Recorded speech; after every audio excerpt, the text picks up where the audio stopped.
나를 능하게 하신 그리스도 예수 우리 주께 내가 감사함은 나를 충성되이 여겨 내게 직분을 맡기심이니 내가 전에는 비방자요 박해자요 폭행자였으나 도리어 긍휼을 입은 것은 내가 믿지 아니할 때 알지 못하고 행하였음이라. 오늘 이 본문 말씀은 사도 바울의 대표적인 간증입니다. 내가 예수를 만나기 전에는 예수 믿는 사람들을 잡아 죽이는 일에 앞장을 섰던 사람이었습니다. 그런데 다메섹에서 예수님께서 나를 부르셨습니다. 사울아 사울아 어찌하여 네가 나를 핍박하느냐? 주여 니시 오니까 나는 네가 핍박하는 예수라. 다메섹에서 사도 바울은 예수님을 만났습니다. 예수님께서는 사도 바울을 부르시고 사도 바울을 충성되이 여기시고 사도의 직분을 주셨습니다. 그래서 사도 바울은 생각하면 생각할수록 감격스러웠어요. 어찌 감히 나 같은 것을 불러주시고 직분자로 세워주십니까? 황송하고 황송해서 나는 죽도록 충성할 수밖에 없었습니다. 내가 이제 살아도 주 위해 살고 이제 내가 죽어도 주 위해 죽네. 사도 바울은 자기 자신을 누구보다도 너무나 잘 알았기 때문에 왜 나 같은 그대에게 이런 크신 사랑과 은혜를 베풀어 주십니까? 나는 죽어도 나는 살아도 이제는 내 모든 것이 주님의 것입니다. 한평생을 그렇게 고백하면서 살아갔던 것입니다. 오늘은 사도 바울의 간증을 중심으로 함께 살펴보면서 은혜를 나누기를 원합니다. 예수를 만나기 전에 사도 바울이 자기 스스로를 생각하기를 나는 의인이다, 나는 죄가 없는 사람이다, 그렇게 생각했었습니다. 빌립보서 3장 4절에서 6절 말씀을 보면은 그러나 나도 육체를 신뢰할 만하며 만일 누구든지 다른 이가 육체를 신뢰할 것이 있는 줄로 생각하면 나는 더욱 그러하리니 나는 8일 만에 할례를 받고 이스라엘 족속이요 베냐민 지파요 히브리인 중에 히브리인이요 율법으로는 바리새인이요 열심으로는 교회를 박해하고 율법의 의로는 흠이 없는 자라. 내가 비록 교회를 박해하였지만은 율법으로 볼 때는 아무런 흠이 없는 자라고 스스로를 밝히고 있습니다. 그랬던 사도 바울이 다메섹에서 예수님을 만나고 나서 그는 고백이 달라졌습니다. 어떻게 고백을 했는가 하면은 빌립보서 3장 7절에서 9절 말씀에 보니까 그러나 무엇이든지 내게 유익하던 것을 내가 그리스도를 위하여 다 해로 여길 뿐더러 그전에 자랑했던 이 세상에 속했던 그 모든 것들을 다 해로 여길 뿐더러 또한 모든 것을 해로 여기면 내 주 그리스도 예수를 아는 지식이 가장 고상하기 때문이라. 내가 그를 위하여 모든 것을 잃어버리고 배설물로 여기면 그가 자랑했던 그 모든 것들을 배설물로 여기는 것은 그리스도를 얻고 그 안에서 발견되려 함이니 내가 가진 의는 율법에서 난 것이 아니요 오직 그리스도를 믿음으로 말미암은 것이니 곧 믿음으로 하나님께로부터 난 의라. 예수를 만나기 전에는 율법적인 의를 자랑했었는데 예수를 만나고 나서는 믿음으로 하나님께로부터 난 의를 자랑하게 되었다고 고백을 하고 있는 것입니다. 사도 바울에게 있어서 다메섹 사건은 너무나 중요한 사건입니다. 그의 인생을 송두리째 바꾸어 놓은 사건이 되었습니다. 오늘날 교회 안에 다메섹이 이루어지지 않은 사람들이 너무나 많은 것 같습니다. 예수님을 만난 체험이 없는 사람들이 주님의 몸된 교회에서 직분을 맡게 되면은 자기 이야기를 합니다. 자기 생각을 말합니다. 자기 스스로 어이롭다고 생각을 합니다. 그래서 교회를 어지럽히는 경우가 얼마나 많은지 모릅니다. 다메섹 사건이 내 영혼 속에서 이루어지지 않은 사람은 그리스도인이 아닙니다. 주님의 몸된 교회의 일꾼이 되어서는 안 되는 것입니다. 한번 대화를 나누어 보시기 바랍니다. 그 사람 속에 다메섹의 사건이 이루어진 사람은, 중생의 사건이 이루어진 사람은 다릅니다. 자기 이야기를 하지 않습니다. 자기 생각이나 고집을 피우지 않는 것입니다. 오늘 우리가 어떤 사람을 선문교회 일꾼으로 세울 것인가? 다메섹의 체험이 있는 사람, 거듭난 사람, 옛사람은 죽고 새 사람으로 태어난 사람을 우리 선문교회 일꾼으로 세울 수 있게 되기를 주님의 이름으로 부탁을 드립니다. 다메섹을 경험한 이후에 사도 바울은 이렇게 고백을 하고 있습니다. 나는 비방자요, 박해자요, 폭행자이었다. 예수를 만나기 전에 자기 자신의 의를 자랑하고 자기 자신이 의롭다고 생각을 했던 그 사도 바울이 다메섹에서 예수님을 만나고 나니까 어떻게 고백을 하는가 하면은 나는 비방자요, 나는 박해자요, 나는 폭행자이었다고 고백을 하고 있는 것입니다. 사도행전 22장 4절에서 5절 말씀에 보면은 내가 이 돌을 박해하여 사람을 죽이기까지 하고 남녀를 결박하여 옥에 넘겼노니 이에 대제사장과 모든 장로들이 내 증인이라. 그가 박해하고 사람을 죽이는 일에 앞장섰던 것을 고백하고 있습니다. 사도행전 22장 19절에서 20절 말씀에 보면은 내가 말하기를 주님, 내가 주를 믿는 사람들을 가두고 또 각 회당에서 때리고 또 주의 증인 스데반이 피를 흘릴 때에 내가 곁에 서서 찬성하고 그 죽이는 사람들의 옷을 지킨 줄 그들도 아나이다. 사도행전 26장 10절에서 12절 말씀에 보면은 예루살렘에서 이런 일을 행하여 대제사장들에게서 고난을 받아가지고 많은 성도를 옥에 가두며 또 죽일 때 내가 찬송 투표를 하였고 또 모든 회당에서 여러 번 형벌하여 강제로 모독하는 말을 하게 하고 그들에 대하여 심히 격분하여 외국 성에까지 가서 박해하였고 그 일로 대제사장들의 고난과 위임을 받고 다메섹으로 갔나이다. 이런 일들이 사도 바울에게 실제로 있었습니다. 그래서 그는 고백하기를 나는 비방자였고 나는 박해자였고 나는 폭행자였다고 고백을 하고 있는 것입니다. 왜 사도 바울이 예수님을 만나기 전에 이런 삶을 살아야만 했는가? 그는 그 이유를 13절 하반절에서 내가 믿지 아니할 때에, 내가 예수님을 메시아로 믿지 아니할 때에 그것을 알지 못하고 행하였음이라고 고백하고 있습니다. 사도 바울은 구약 성경 말씀에 정통하였던 사람입니다. 철저한 율법주의자였습니다. 그러나 예수님이 누구신 줄을 몰랐기 때문에 이런 핍박하는 삶을 살았던 것입니다. 그는 도덕적으로 율법적으로 깨끗한 사람이었습니다. 불의를 보면은 견디지 못하는 정의로운 사람이었습니다. 그러나 예수 그리스도를 알지 못했기 때문에 그는 박해하는 삶을 살았던 것입니다.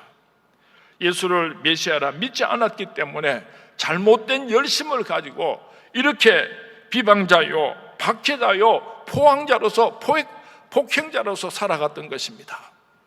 오늘날도 예수님을 잘 모르기 때문에 열심히 주일을 한다고 하면서도 도리어 주님의 몸된 교회에 쓴뿌리 노릇을 하고 많은 사람들에게 아픔을 주는 경우를 종종 보게 됩니다. 사도 바울은 이렇게 생각을 했습니다. 이스라엘의 메시아가 찾아오신다면 왕 중의 왕으로서 구름을 타고 찾아오셔야지 하는데 어떻게 베들레헴 말 구여로 찾아오실 수가 있단 말인가? 예수님을 가짜 그리스도라고 생각을 했습니다. 그래서 예수 그리스도를 죽이는 일에 앞장서는 것이 진짜 메시아가 찾아오는 일을 예비하는 일이라고 생각했기 때문에 예수 믿는 사람들을 잡아 죽이는 이 일에 그렇게 열정적으로 앞장을 설 수가 있었던 것입니다. 오늘날도 많은 사람들이 잘못된 열심을 가지고 자기의 의를 가지고 자기의 생각을 가지고 이것이 하나님의 뜻인 것처럼 착각을 하고 주님의 몸된 교회를 어지럽히는 경우가 얼마나 많은지 모릅니다. 비방자요, 박해자요, 폭행자인 사도 바울을 하나님께서는 충성되이 여겨주셨습니다. 누군가가 나를 충성되이 여겨주신다면 얼마나 영광스럽겠습니까? 내가 존경하는 사람, 내가 사랑하는 사람이 나를 찾아와서 나는 당신을 충성되이 여깁니다 하고 무슨 일을 맡겨준다면 얼마나 영광스럽겠습니까? 더군다나 내가 큰 잘못을 했습니다. 많은 흠을 가지고 있습니다. 그럼에도 불구하고 찾아와서 나는 당신을 믿습니다. 나는 당신을 믿습니다. 그렇게 말해준다면 여러분 몸둘 바를 모를 것입니다. 사도 바울은 자기 자신을 스스로 잘 알고 있었습니다. 그런데 예수님께서 찾아오셔서 그 사도 바울을 충성되이 여겨주셨습니다. 그렇다면 나는 어떻습니까? 내 모습은 어떠합니까? 나야말로 멸망받아 죽음 마땅한 죄인이 아닙니까? 사도 바울보다도 더 하나님 앞에서 부끄럽고 수치스러운 존재가 바로 나일 것입니다.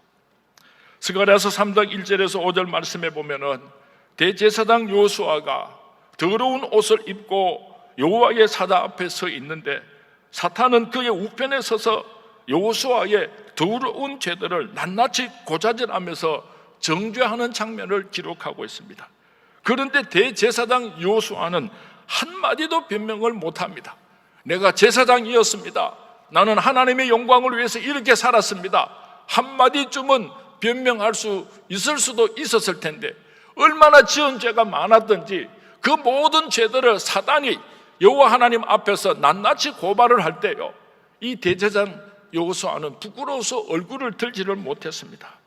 이때 하나님께서 사탄을 향하여 무섭게 책망하시면서 그는 이미 걸린 나무가 아니냐, 이미 그가 죄인인 것을 너도 알고 나도 알고 있지 않느냐. 천사를 향하여 그 더러운 옷을 벗기게 하셨습니다. 내가 내 죄를 사하여 버렸으니 내게 아름다운 옷을 입히리라. 사탄의 정죄 앞에서 벌벌 떨고 있는 대제사장의 거치 수치스럽고 더러운 옷을 벗기게 하시고 거룩한 새 옷을 입혀주시는 장면을 기록하고 있습니다. 내가 하나님의 자녀가 된 것은, 내가 주님의 몸된 교회의 직분자가 된 것은, 거룩한 사명을 받게 된 것은 그 모든 것이 다 하나님의 은혜요 사랑인 것입니다. 오늘 내가 어떤 직분을 받았든지 간데 목사이든지 장로이든지 집사이든지 권사이든지 우리 성가대원이든지 교사이든지 그 어떤 직분을 받았든지 이 직분은 내가 받을 만한 자격이 있기 때문에 받았다고 생각하는 사람은 참으로 어리석은 사람. 만약에 내가 자격이 있기 때문에 목사가 되었고 내가 자격이 있기 때문에 서문교회 장로가 되었다고 그렇게 생각을 한다고 한다면 자기의 의의가 나타나게 되어 있습니다. 사람들이 나를 알아주지 않으면, 사람들이 내 말에 동의해 주지 않으면 화를 내거나 견디지 못할 것입니다. 그러나 나의 나된 것은 하나님의 은혜라, 하나님의 은혜로 내가 이 직분을 맡게 되었다는 것을 고백하고 알게 될 때에 우리는 감사함으로 영광스럽게 직분자의 사명을 감당할 수가 있는 것입니다. 사도 바울을 충성되이 여겨주셨던 그 하나님께서 오늘 나를 충성되이 여기시고 귀한 직분을 주셨습니다. 수많은 사람들 가운데서 하필이면 나를 택하시고 나를 충성되이 여기시고 그 소중한 직분을 주셨습니다. 장로님, 권사님, 집사님, 권찰, 성가대원, 교사, 이 모든 직분은 사람이 임명한 것이 아닙니다. 교회가, 당회가 임명한 것이 아닙니다. 하나님께서 나를 충성되이 여기시고 맡겨주신 직분인 것입니다.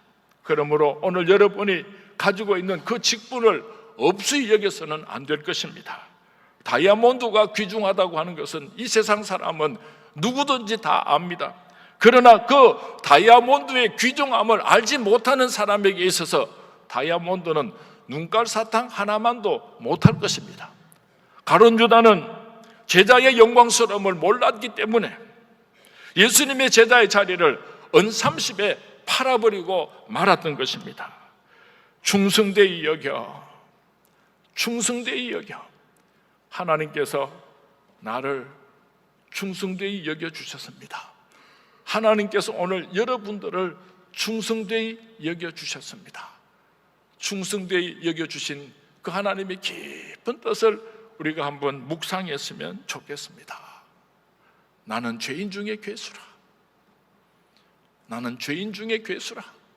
그런데 하나님께서는 나를 충성되이 여기시고 주님의 몸된 교회에 소중한 직분을 주셨습니다.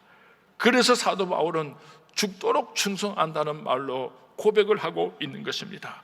죽도록 충성한다는 말 속에는 죽을 똥 살 똥 충성한다, 충성의 양을 의미하는 것입니다. 죽을 만치 충성한다, 충성의 넓이를 표현하고 있는 것입니다. 죽을 때까지 계속해서 충성한다, 충성의 길이를 담고 있는 것입니다. 우리는 큰 일에는 욕심이 많습니다.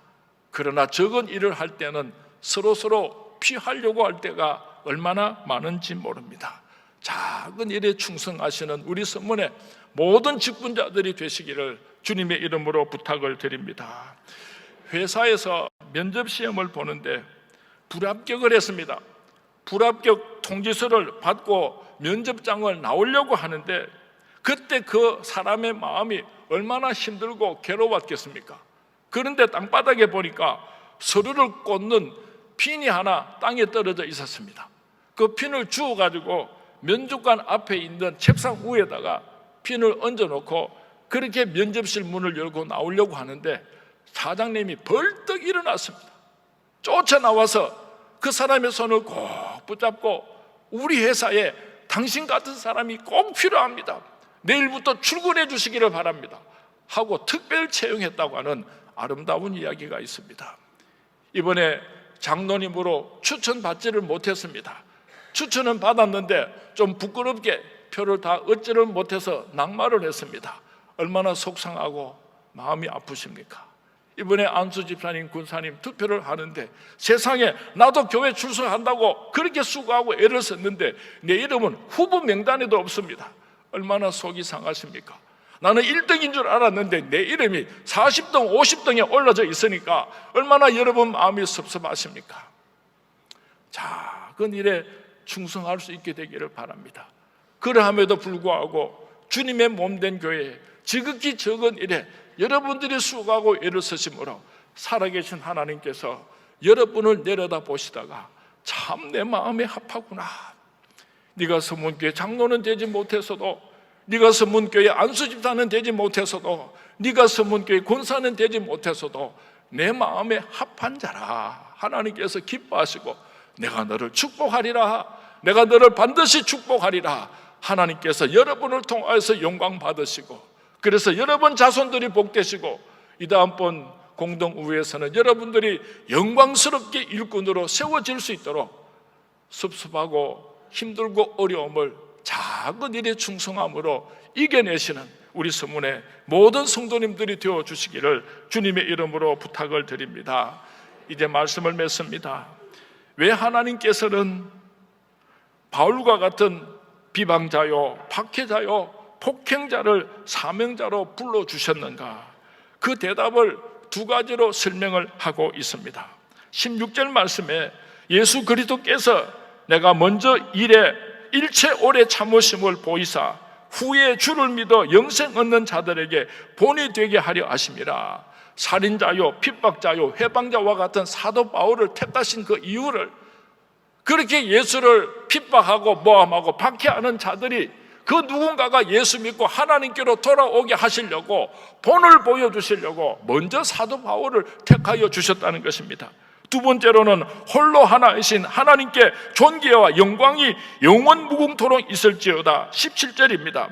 하나님께 찬양과 영광을 돌리게 하시려고 바울에게 이런 긍휼을 베풀어 주셨던 것입니다. 예수를 모르고 핍박하는 자들이 입술을 벌려서 예수 그리스도를 찬송하며 간증하게 하려고 먼저 사도 바울을 불러주셨다고 그런 고백을 하고 있는 것입니다.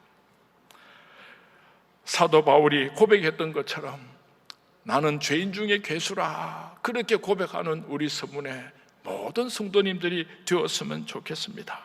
하나님 앞에서 나는 죄인이로소이다, 나는 죄인이로소이다, 그렇게 고백하면서 살아가는 저와 여러분이 될 수 있기를 주님의 이름으로 부탁을 드립니다.